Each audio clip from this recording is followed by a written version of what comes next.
UCC यानी समान नागरिक संहिता का, जिसको लेकर एक अनौपचारिक जीओएम यानी ग्रुप ऑफ मिनिस्टर्स का गठन किया गया है। जानकारी निकलकर सामने आ रही है कि समान नागरिक संहिता पर अनौपचारिक जीओएम का गठन सरकार की तरफ से किया गया है।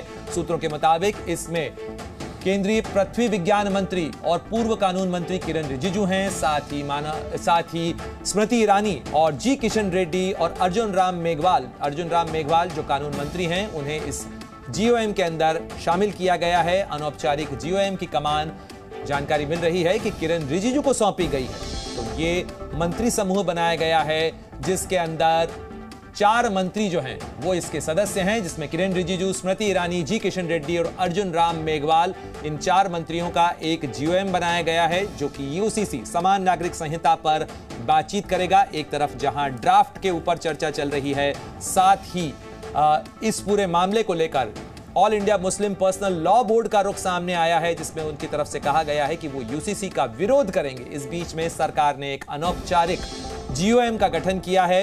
ये ग्रुप ऑफ मिनिस्टर फिलहाल इस मामले के ऊपर चर्चा करेगा, मंथन करेगा। लेकिन एक तरफ जहां केंद्र सरकार की तरफ से जीओएम बनाया गया है, तो वहीं उत्तराखंड सरकार, जो कि इस समय यूनिफॉर्म सिविल कोड पर आगे बढ़ती हुई नजर आ रही है, उसकी तरफ से भी लगातार कदम आगे बढ़ाए जा रहे हैं और इस मामले पर सियासत है कि थम नहीं रही।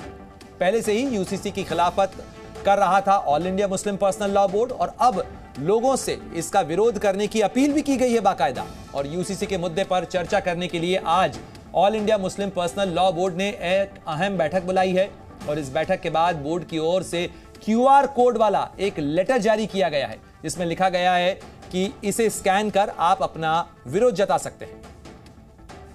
ड्राफ्ट का इंतजार कर रहा हूं, जो लॉ कमीशन पेश करे, ड्राफ्ट पर बात करेंगे। यूसीसी लागू होना चाहिए या नहीं लागू होना चाहिए, इससे ज्यादा महत्वपूर्ण यह है कि लॉ कमीशन ने कहा था कि यूसीसी की कोई आवश्यकता नहीं है। अब अगर वही लॉ कमीशन जो है सर्वे कर रहा है, तो वो ड्राफ्ट लेकर के आए, ड्राफ्ट आएगा तो उस पर बहस करेंगे। भाजपा तो चाहती है कि इस पर बहस हो। यूनिफॉर्म सिविल कोड की बात की, वो आज देश की जरूरत है, और देश का आम नागरिक, चाहे किसी भी जाति धर्म मजहब का हो, देश का आम नागरिक प्रधानमंत्री जी के इस निर्णय पे उनके साथ खड़ा है।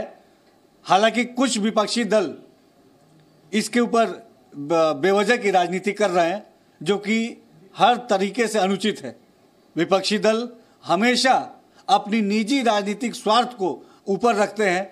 ना उनको समाज के विकास से कोई मतलब है, ना ही देश प्रदेश के विकास से कोई मतलब है, ना ही जनता के आवाम की भलाई से कोई मतलब है। उन्हें केवल मतलब है अपनी राजनीतिक रोटियां सेक के अपनी राजनीतिक जमीन तैयार करने से मतलब है। All India Muslim personal law board दरअसल ये मौलवी पर्सनल लॉ बोर्ड है, इसलिए यूनिफॉर्म सिविल कोड का विरोध ये करेगा। ये क्यों करेगा? क्योंकि जिस तरह से ट्रिपल तलाक का विरोध किया था इन्होंने, क्योंकि इनकी दुकानें बंद हो रही हैं, आम जनता को एक समान अधिकार मिलने जा रहा है। मुस्लिम समाज हो या अन्य समाज हो, सबको एक समान अधिकार मिलेगा। ये चाहते हैं ट्रिपल तलाक की बेड़ियां जैसे खुल गई आज मुस्लिम समाज की बहनों से, वैसे ही और अधिकार उनके सुरक्षित हो जाएंगे, वो ना मिले, वो ये अपने लॉ के जरिए उनके ऊपर वो अधिकार को थोपते रहें। Zee News.